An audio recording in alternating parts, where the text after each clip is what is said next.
Dieu vous bénisse tous.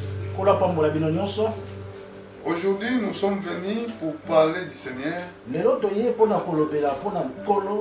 allons lire dans les Écritures, dans le livre de Apocalypse, chapitre 3, verset 14.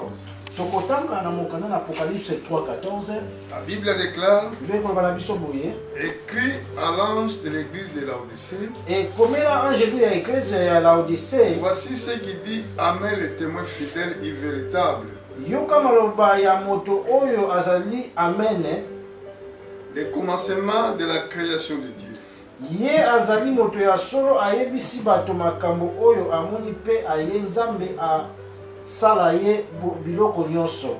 Je connais tes œuvres. Je sais que tu es ni froid ni bouillon.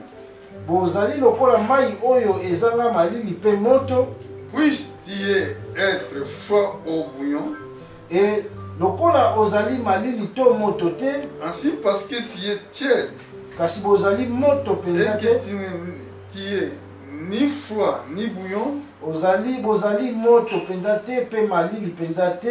je te vomirai de ma bouche.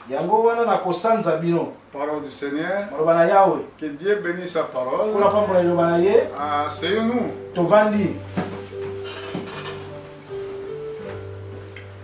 Je salue le monde entier qui va avoir les possibilités pour nous suivre. Aujourd'hui, je viens pour expliquer le dernier âge de l'Église. Parce que nous avons vu qu'il y a des chiffres 7 partout. Il y avait des chiffres 7 de la création du monde. Il y avait le chiffre 7 dans les lèvres des souverains sacrificateurs. Il y avait le chiffre 7 quand les enfants d'Israël entraient dans les villes de Jéricho. Il y avait des chiffres 7 pendant que Naaman, Syrien qui est venu voir Élisée pour sa guérison de sa maladie de lèpre.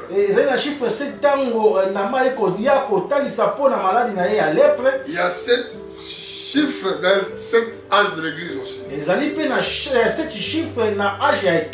pour bien comprendre, nous devons aller toujours dans l'Ancien Testament. Parce que dans l'Ancien Testament, tout ça a commencé. Dans l'Ancien Testament, nous avons vu l'œuvre des sacrificateurs. Et l'œuvre des sacrificateurs, c'est ça qui montre l'œuvre de l'église de Dieu vivant. L'œuvre des souverains sacrificateurs. On ne peut pas parler pour cet âge de l'église sans avoir compris l'œuvre des souverains sacrificateurs dans l'Ancien Testament.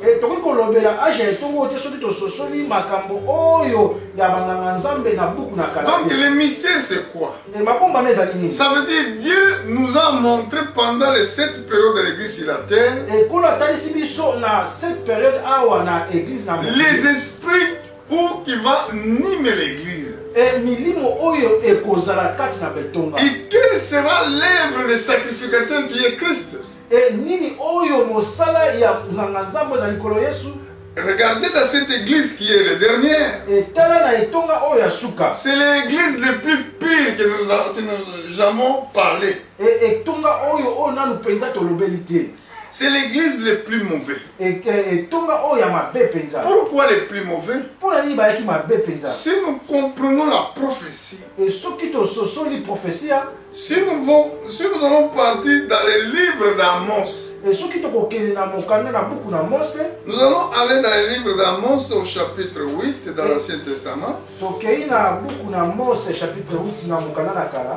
Là, nous allons voir au verset 8. Non, chapitre 8, pardon. Au verset 11.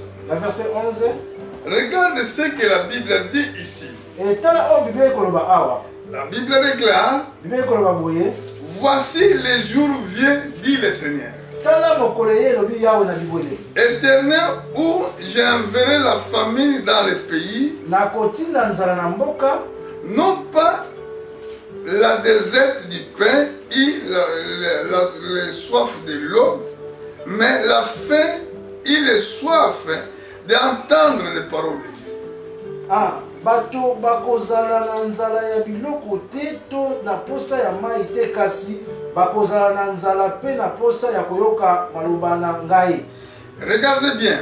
Yoka ngai. Les gens auront la faim d'entendre la parole de Dieu, ou les paroles de Dieu. Bato bakozala na nzala ya biloko te kasi ya koyoka biloba na Nzambe. Ici on dit les paroles de l'Éternel. Awa balobi maloba na Yahweh. Ils seront alors errants d'une mer à autre, du septentrion à orient. Il y aura ça, il a pour chercher la parole de l'Éternel, il ne le trouvera pas.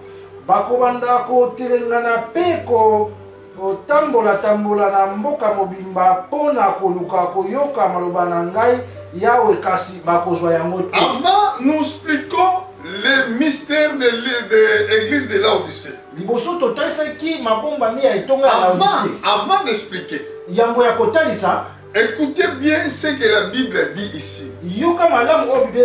C'est la prophétie qui parle de la famine sur la terre.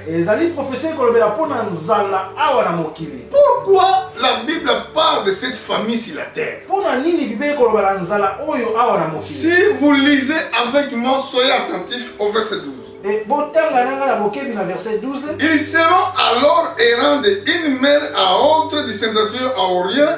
Ils auront ça, il a pour chercher la parole de l'Éternel, il ne les trouvera pas.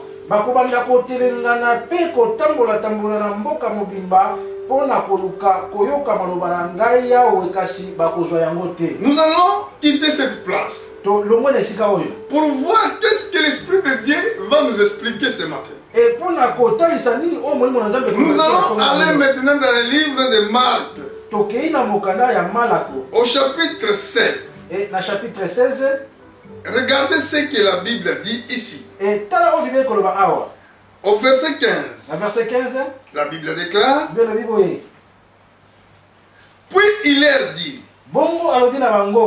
allez pour tout le monde, prêchez la bonne nouvelle à toute la création. Donc ici nous avons vu l'ordre de mission de notre Seigneur. Il avait dit, allez partout le monde,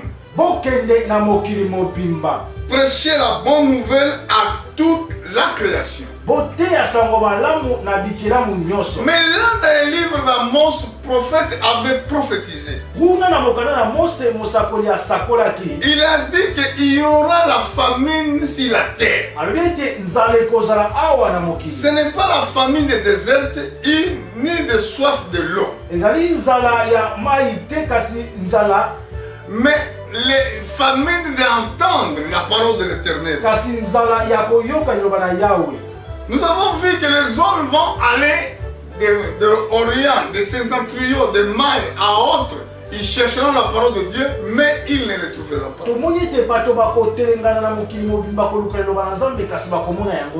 Là, nous voulons comprendre que cette famine sera dans le temps de l'église. Parce qu'au temps des enfants d'Israël, au temps de la loi,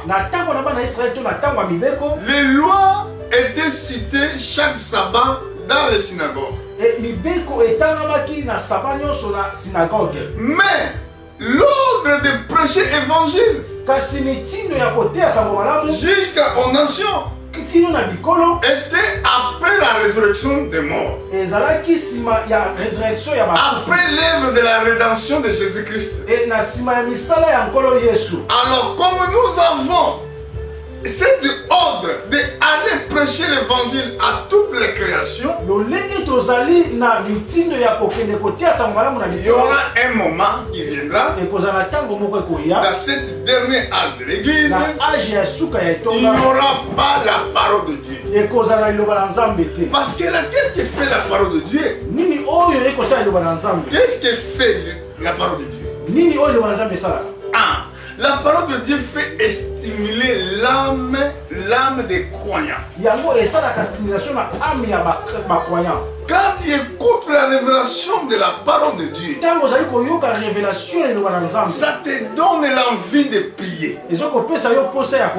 Ça te donne l'envie d'être en contact avec Dieu. Ça te donne envie de chercher ton Dieu. Mais premièrement, tu dois écouter. Ah, quand tu écoutes, ça stimule l'âme. Mais là, nous avons vu. Nous allons retourner dans le livre d'Apocalypse au chapitre 3. Regardez attentivement avec moi. La Bible déclare quelque chose qui est vraiment un peu étrange. Qu'est-ce que nous allons voir maintenant? Écoutez bien et suivez-moi bien. La Bible déclare écrit à l'ange de l'église de Laodicée. Voici ce qui dit Amen, le témoin fidèle et véritable. Le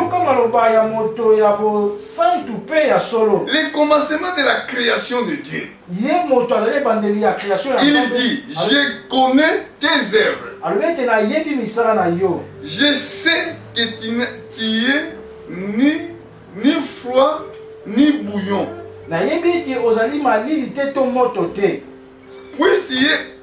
Puisse-tu être froid au bouillon,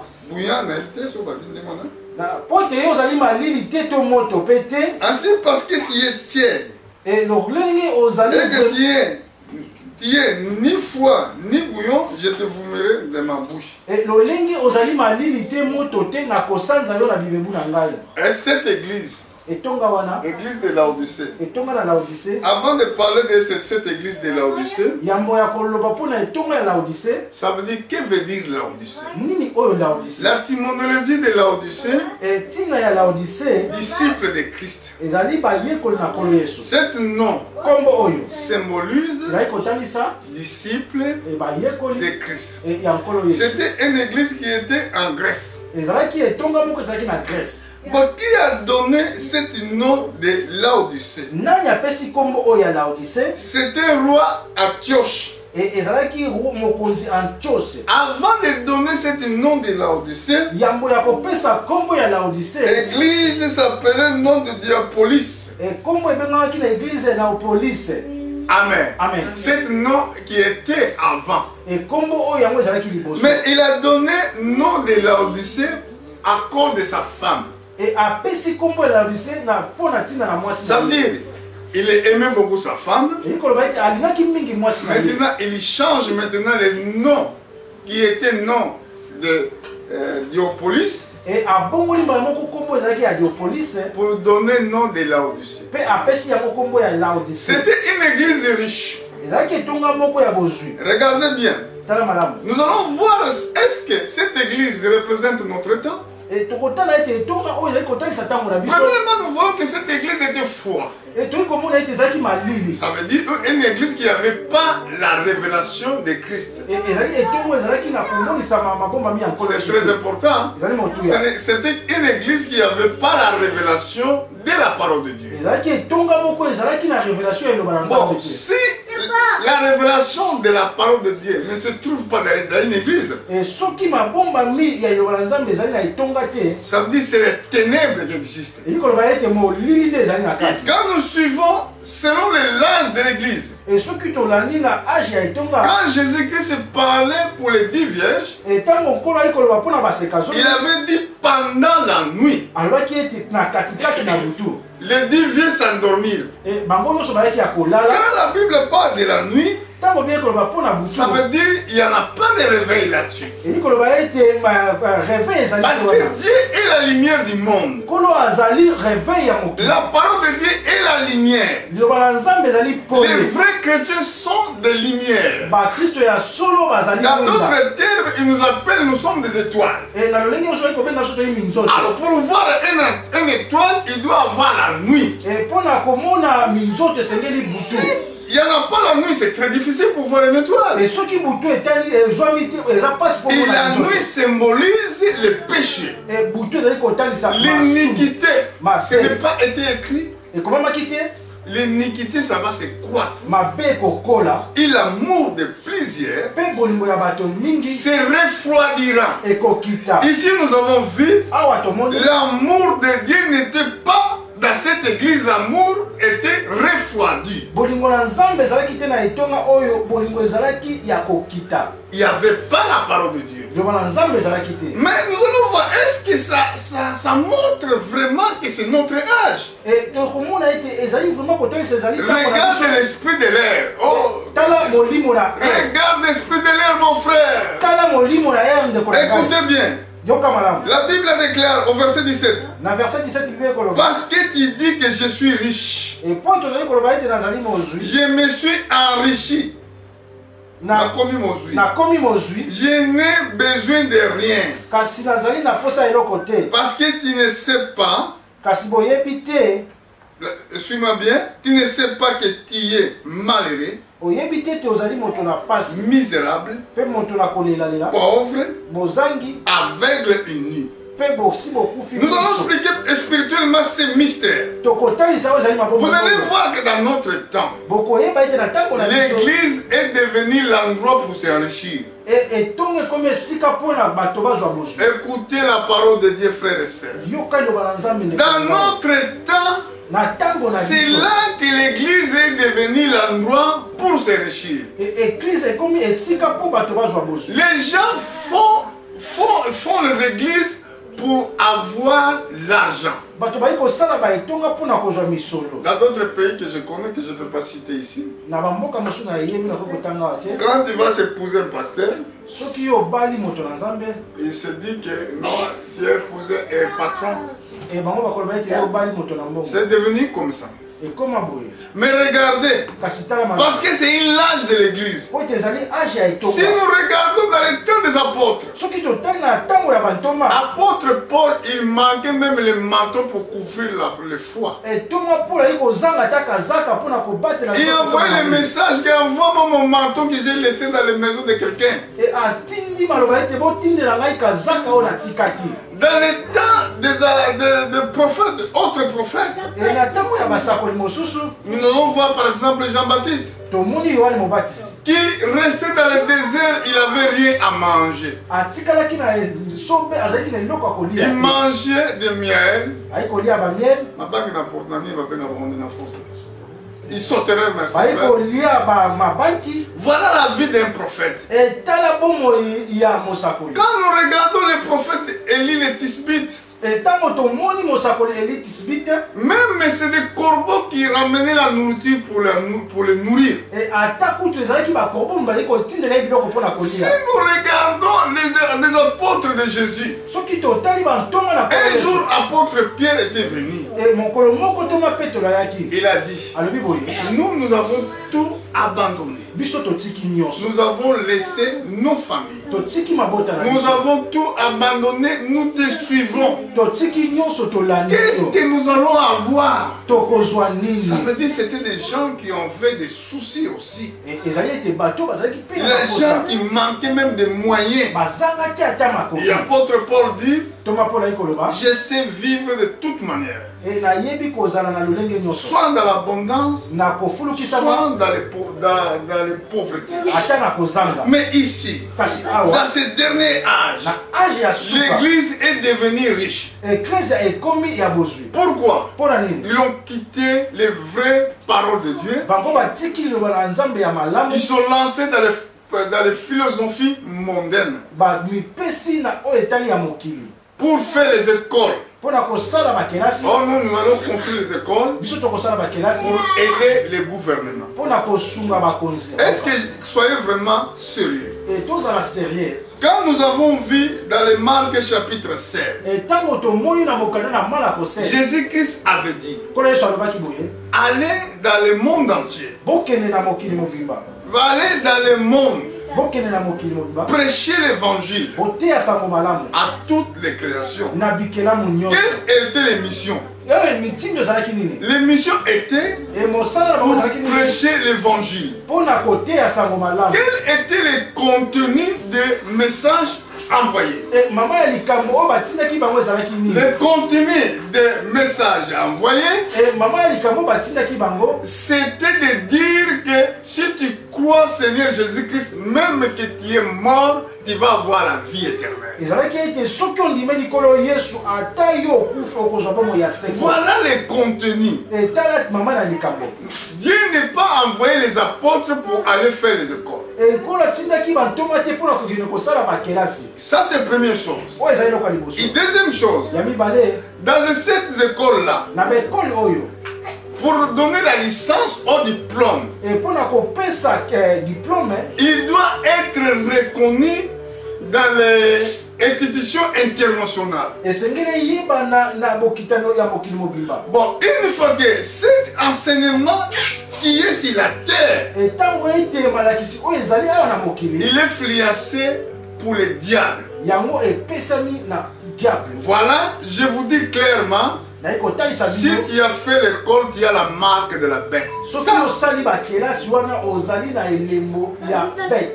Tu as la marque de la bête.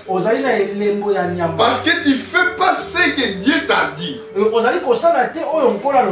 ceux qui font les hôpitaux, Seigneur nous a envoyé, il a dit. Regardez, je vais revenir dans mon thème là. C'est grand thème que nous expliquons cette dernière âge de l'église. Regardez ce que Seigneur Jésus avait dit quand il a envoyé les apôtres. Dans les Marc au chapitre 16, au verset 15, il a dit. Marc 16, 15 puis il leur dit, allez par tout le monde, prêchez la bonne nouvelle à toute la création. Suivez au verset 16. Celui qui croira et qui sera baptisé sera sauvé.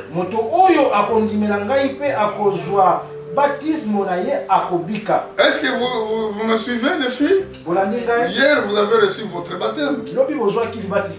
Celui qui croira et qui sera baptisé sera sauvé. Mais celui qui ne croira pas sera condamné. Mais regardez ce que le Seigneur a dit après. Voici les miracles qui accompagneront ceux qui auront cru. À mon nom, ils chasseront les démons.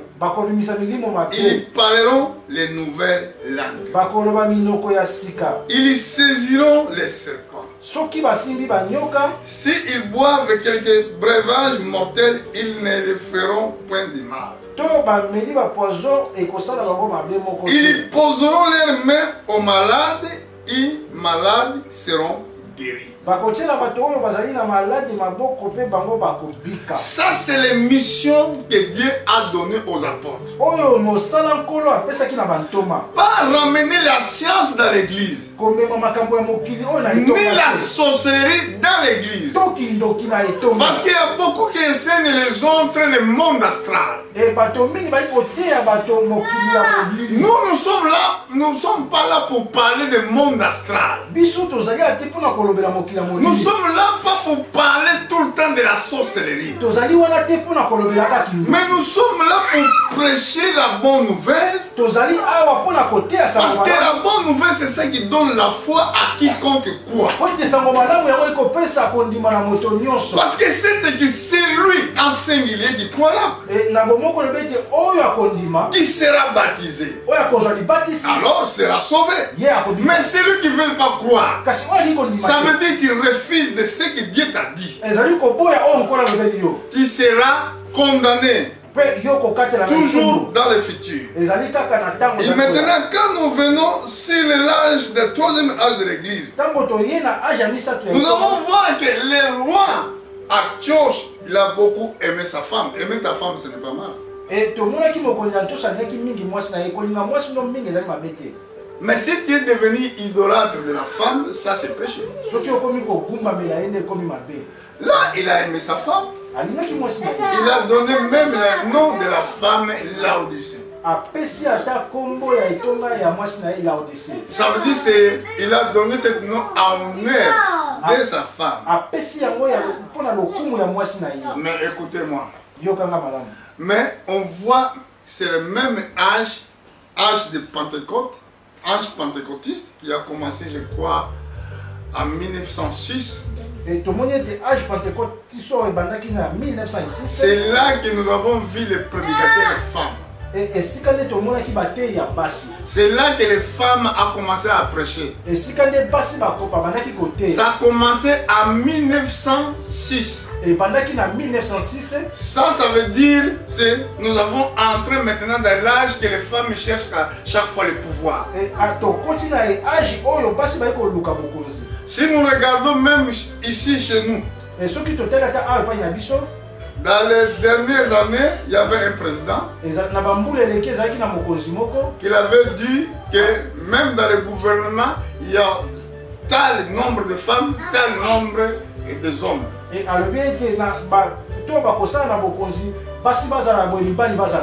Ça, je ne suis pas contre, je ne suis pas politicien. Mais pour dire que c'est l'accomplissement des paroles prophétiques. Nous avons vu que c'est l'âge de Laodicée. C'était un âge que les hommes, l'église est devenue riche, ils n'ont besoin de rien. Écoutez bien ce que la Bible a dit. Au verset 17, hein, où j'étais tout à l'heure. Parce que tu as dit. Parce que oui, l'église, il dit. Je suis riche. Je me suis enrichi. J'ai besoin de rien. Parce que tu ne sais pas. Là, c'est le Seigneur qui parle. Tu ne sais pas que tu es malheureux. Tu es misérable. Tu es pauvre. Aveugle et nu. Écoutez bien. Celui qui n'a pas la parole de Dieu, il est pauvre. Celui qui n'a pas la révélation de Christ, il est pauvre. Il est aussi misérable. Il dit encore, tu es aveugle. Ça veut dire qu'il ne comprend pas la révélation.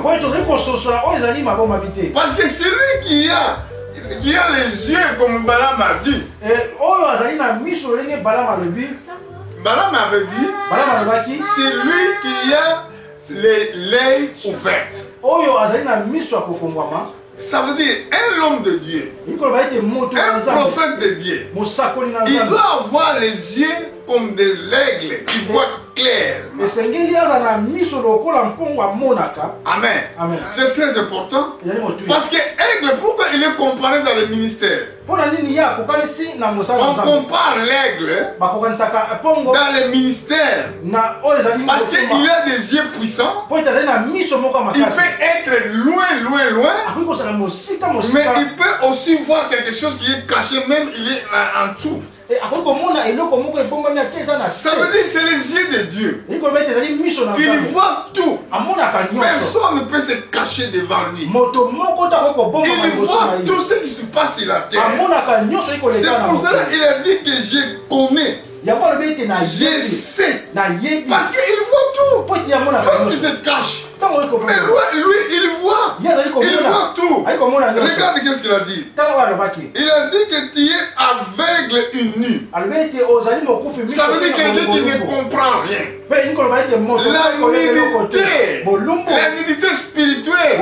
Ça veut dire, on a déjà expliqué dans les plusieurs âges de l'église, croyant qu'il n'a pas été qui n'a pas le baptême de Saint-Esprit. Il est nu, il est aveugle. Si tu vas demander les sorciers, même ils l'ont dit, les sorciers. Les sorciers, ils disent, hein, quand on passe dans une maison, toutes les maisons, quand on passe dans une maison d'enfants de Dieu, on ne voit rien. Mais dans les maisons, à ceux qui ne sont pas les enfants de Dieu, on voit tout. On voit tout, même les chaises. Ça paraît dans notre yeux comme une maison qui n'a même pas les toits. Ça c'est les sorciers qui le disent. Mais c'est vrai, celui qui n'a pas Dieu dans sa vie, devant Dieu ou devant Satan, il est nu. Toi qui te vois qui est vêtu, mais quand les sorciers te voient, ils te voient nu, ils te voient que ça c'est une chèvre pour manger. Ça, c'est ça que les sorciers disent. Mais la Bible déclare dans le verset 18, je te conseille d'acheter de moi de l'or éprouvé par les faits.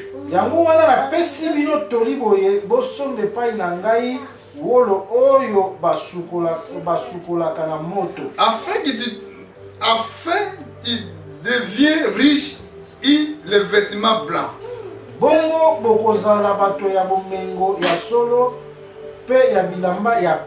Afin que tu sois vêtu et que la honte de ta nudité ne paraisse pas.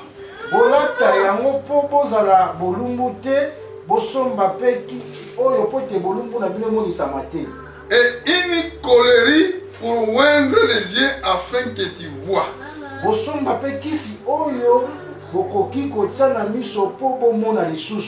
Est-ce que vous avez compris? Ça veut dire qu'il n'y avait rien dans cette assemblée. Et malheureusement, il parle de notre âge. Écoutez, dans notre âge où on voit beaucoup de faux prophètes. Écoutez-moi le monde. Il y a des prophètes qui parlent dans leur pays. Non, ça c'est faux. Dans notre temps, Dieu nous a donné la parole. Qu'est-ce que la parole de Dieu avait dit? Allez par tout le monde. Prêcher l'évangile à toutes les créations. L'évangile que nous prêchons aujourd'hui, ce n'est pas l'évangile des Congolais. Ce n'est pas l'évangile des Angolais. Ce n'est pas l'évangile de la France. C'est l'évangile du royaume des cieux. Dans cet temps-là, on ne parle pas de la politique. Dieu ne juge pas les politiques. Dieu va juger les politiciens à la fin. Ça sert à rien de passer dans les télés, dans les médias, de commencer à mélanger des choses. Oh, Dieu m'a montré ça, Dieu m'a montré ça. Un véritable prophète, on le sonde par rapport aux Écritures.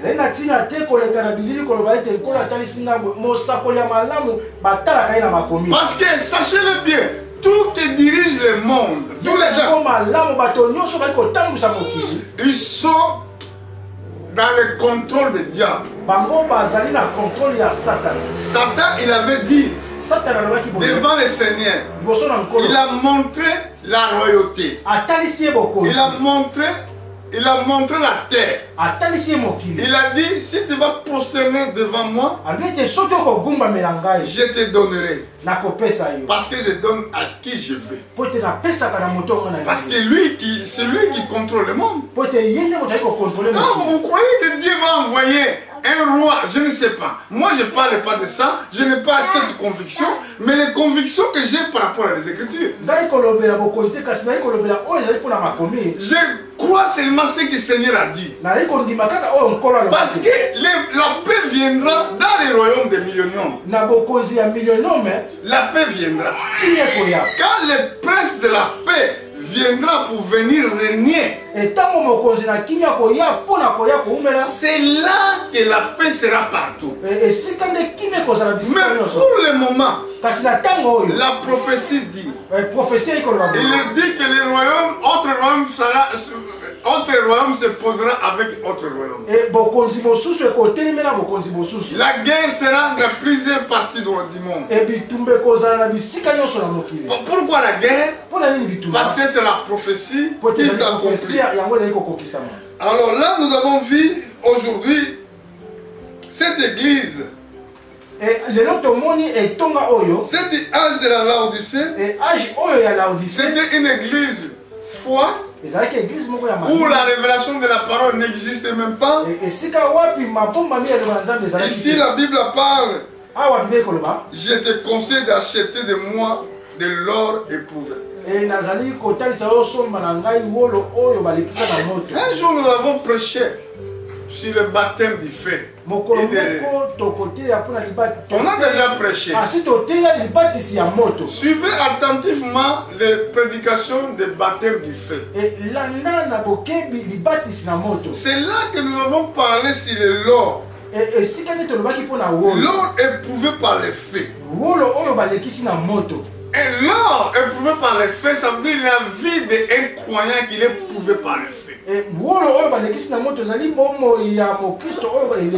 Si vous regardez dans le livre, je pense, si je ne me trompe pas, dans le livre de Zacharie, il y a 3 tiers. Deux périront.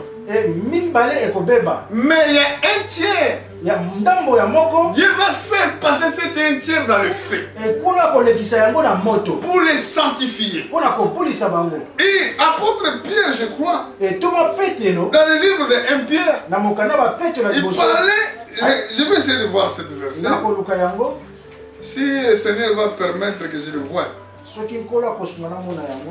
Je suis dans 1 Pierre, je crois. Au chapitre, je vais essayer de regarder au chapitre 5, je crois. Au chapitre 1. 1 Pierre 1.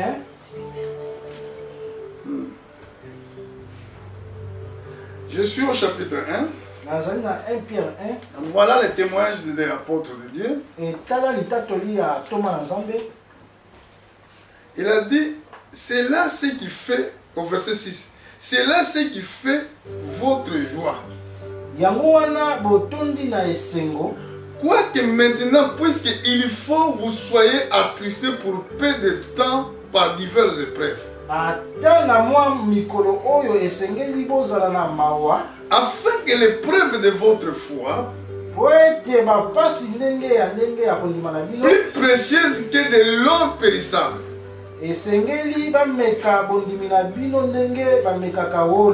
cependant s'éprouve par le feu, et pour résultat la louange, la gloire et l'honneur lorsque Jésus-Christ apparaîtra.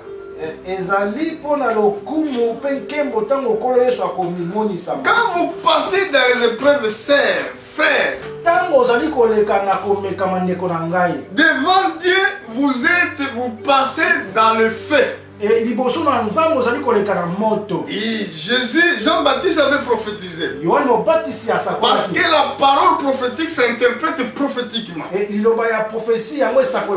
avait dit, moi je vous baptise d'eau pour pardon de vos péchés. Mais celui qui vient après moi est plus fort que moi. Je ne suis pas digne de délier son soulier. Celui qui vous baptisera du Saint-Esprit et de feu. Et dans l'Apocalypse, nous avons vu, c'est Dieu, Jésus-Christ qui parlait dans cette église de Laodicée. Il a dit, je te conseille d'acheter de moi de l'or éprouvé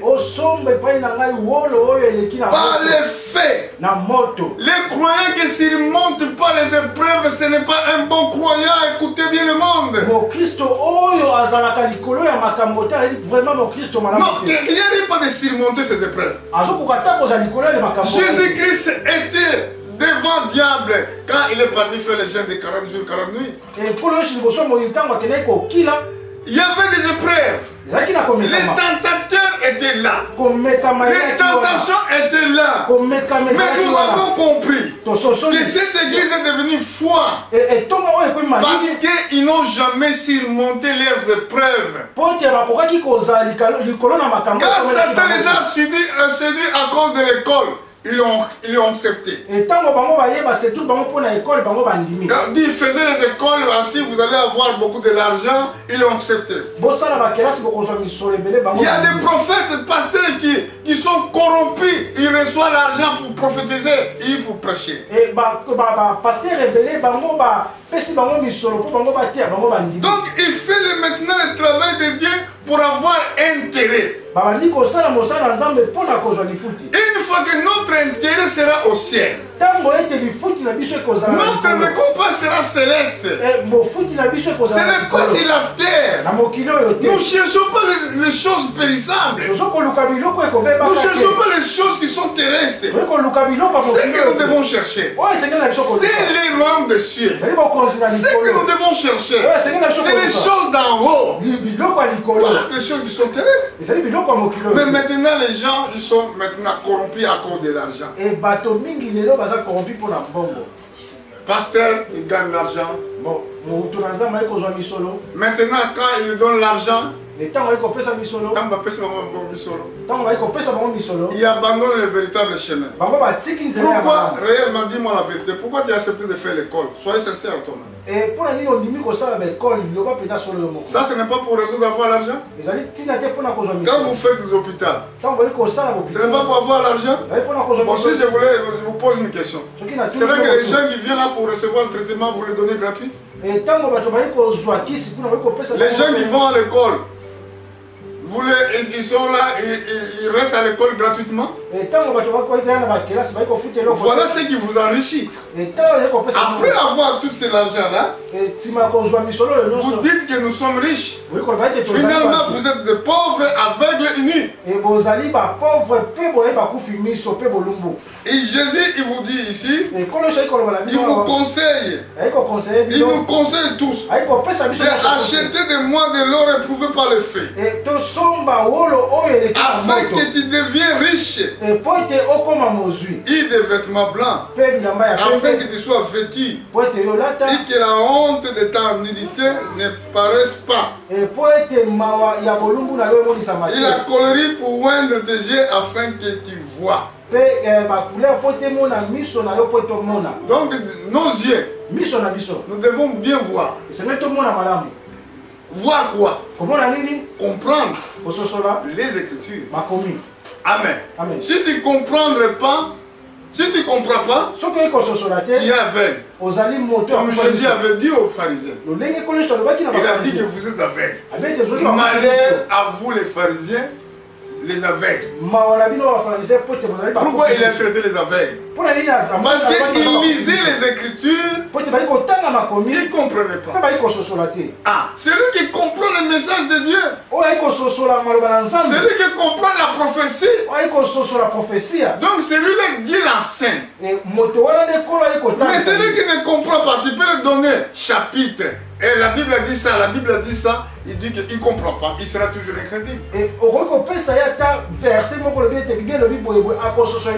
Nous allons bien voir là devant, on va aller doucement. Et dans le verset 19, moi je reprends et je châtie tout ce que j'aime.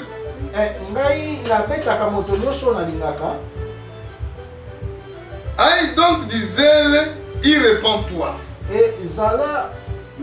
Ça veut dire qu'une église qui n'avait pas la zèle. Il y a beaucoup de gens qui n'ont pas la zèle pour venir à l'église. Pour venir à l'église, pas de zèle. Pour servir Dieu, pas de zèle. Pour prêcher l'évangile, pas de zèle. Ils sont devenus froids. Ils sont vraiment froids. L'amour est dans les choses du monde. La Bible dit qu'elle n'aimait pas le monde, ni les choses qui sont dans le monde. C'est lui qui aime le monde. L'amour du Père n'est pas en lui. Tu ne peux pas avoir le baptême du Saint-Esprit si tu aimes le monde. Tu voulais seulement avoir les anniversaires. Tu voulais avoir les fêtes. Chaque fois qu'il y a les fêtes, tu dois aller. Mais quand on te dit viens à l'église, tu viens. viens pas. Amen. Mais écoutez, moi aussi j'ai fait l'anniversaire à 7 mois. Je suis né le 27 juin. Mais je n'ai pas fait fête. J'ai dit seulement, Seigneur, je dédie mon anniversaire à toi. Si c'est possible, dans cette année, fais que j'arrive de faire ce que je n'ai pas fait l'année passée. Donne-moi la force de continuer à te servir. Parce que je sais, ça me reste pas peut-être 30 ans, c'est beaucoup, je vais partir. Le temps avance rapidement. Nous devons regarder maintenant qu'est-ce que nous avons déjà réservé au ciel. Dans notre banque céleste, qu'est-ce qu'il y a là-bas? C'est là que nous devons regarder. C'est là que nous devons fixer. Avoir qu'est-ce que nous avons là au ciel. Et la Bible déclare, répands-toi. Amen. Ça veut dire que nous devons repentir tous les jours. Ce n'est pas moi, je suis déjà converti déjà depuis 95, depuis 2000. Non. La repentance est tous les jours et chaque moment. Chaque moment. Pourquoi nous devons quand nous prions, nous disons Seigneur, pardonne-moi. Pardonne-moi. Oh Seigneur, pardonne-moi. Pardonne-moi. Ce n'est pas une repentance. Parce que si tu demandes pardon parce que tu reconnais tes fautes. Tu as compris que tu as commis une erreur. Nous devons repentir tous les jours. Il a dit, voici, je me tiens à la porte. Et je frappe. Si quelqu'un attend ma voix, il ouvre la porte, j'entrerai chez lui. Et je souperai avec lui et lui avec moi. Très très important. Regarde dans cet âge de l'église. Jésus-Christ est en dehors de l'église. Parce qu'il n'y avait pas le Saint-Esprit dans l'église. Une fois que dans les autres églises, nous avons vu qu'il marchait sur cette chandelier d'or. Mais dans ce dernier âge de l'église, Jésus-Christ maintenant se trouve en dehors de l'église. Et la Bible dit, je me tiens à la porte et je frappe. Pourquoi il frappe? Il a besoin de rentrer dans ton cœur. Il voulait revenir dans ta vie. Est-ce que tu vas m'écouter aujourd'hui? Tu vas écouter d'ouvrir ta porte. Porte de ton cœur. Afin que lui il rentre et vive avec toi. Il a dit si quelqu'un entend ma voix, qui peut entendre sa voix aujourd'hui? Ouvre la porte. Je entrerai chez lui. Il a dit, je souperai avec lui et lui avec moi. Regarde vous que vous donnez les saintes scènes dans les journaux. Que veut dire souper? Souper, ça veut dire la nourriture qu'on mange le soir. C'est ça qu'on appelle le souper. Alors celui qui donne les saintes scènes le matin, il a reçu les marques de la bête. Pourquoi? Lisez les Écritures. Vous allez voir, quand les enfants d'Israël, ils étaient sortis, avant de sortir, Dieu avait dit à Moïse, tu prendras chaque famille, tu donneras à chaque famille, ordre à chaque famille que tu es un agneau sans tache. Ils vont immoler pendant des soirs. Vous prenez le sang. Vous allez mettre sur les laitons. Si les portes arrivent, c'est très important. Ici nous avons vu la porte. Vous allez mettre dans la porte. Parce que l'ange de l'Éternel, ange de la mort, il passera ces nuits-là dans toutes les maisons d'Égypte. La nuit, il y a une grande signification spirituelle. Parce que dans la nuit, c'est là que tous les esprits impurs opèrent. Dans la nuit où les sorciers opèrent. Mais quand ils opèrent, il y a un jour que l'ange de Dieu, il va sonner la trompette. Les morts en Christ ressusciteront premièrement. Écoutez bien. Ici nous avons vu dans les livres, dans l'Ancien Testament, que quand ange il va regarder dans les letons, dans les portes, s'il va voir les sangs,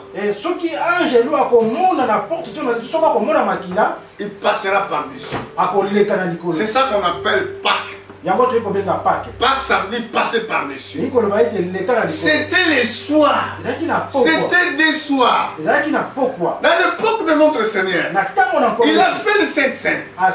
Mais il a fait ça aussi pendant les soirs. Et c'est pour cela, ici, dans le livre d'Apocalypse, il a dit au verset 20, voici, je me tiens à la porte. Si le sang était sur la porte, ça veut dire, il ne peut pas dire que je me tiens à la porte. Parce que le sang symbolise la vie. Bon, quand nous voyons le sang, nous voyons la vie. Ça veut dire que le sang symbolise la vie de Jésus-Christ en l'homme.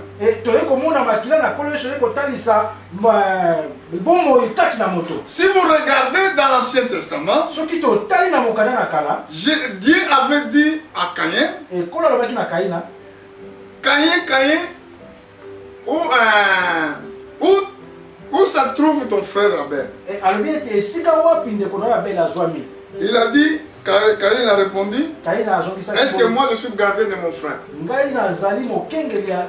Réponse des insolents. Un enfant de Dieu, ce n'est pas insolent. Un enfant de Dieu, il est quelqu'un d'humble. Un enfant de Dieu, il est quelqu'un de respect. Un enfant de Dieu, c'est lui qui a l'humilité. Regardez, Caïn manque de respect devant notre Dieu. Il a dit que est-ce que moi je suis le gardien de mon frère? Mais qu'est-ce que Dieu avait dit? Parce que le sang de ton frère crie la vengeance. Ça veut dire la vie d'Abel criait la vengeance. Si nous avons le sang dans les portes, le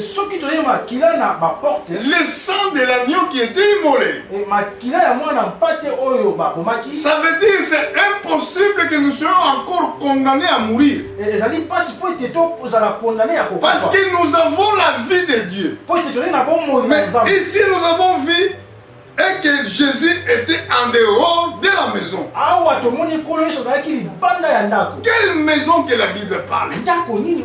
C'est toi et moi. Toi et moi. Toi qui refuses la parole de Dieu. Toi qui es devenu incrédule dans les choses de Dieu. Maintenant tu as mis Jésus-Christ en dehors de ta maison.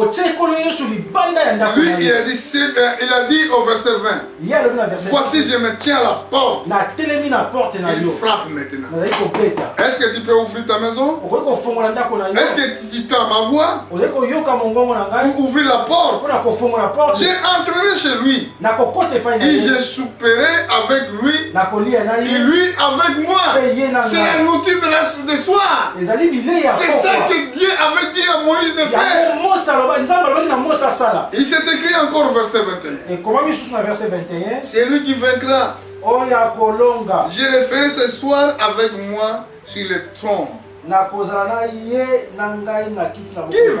Qui veut rester avec le Seigneur sur le trône?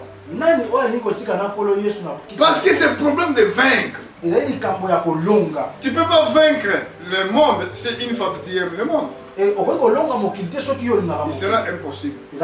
Tu ne peux pas vaincre le diable une fois que tu n'as pas le baptême du Saint-Esprit. Ce sera impossible. Pour vaincre, il a dit, c'est lui en singulier qui vaincra. Je le ferai ce soir avec moi sur le trône. Il a dit, comme moi j'ai vaincu,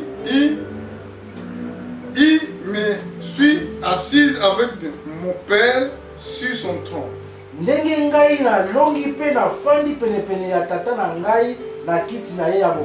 Jésus a fait quoi pour vaincre? Jésus a fait quoi? Il a tout supporté.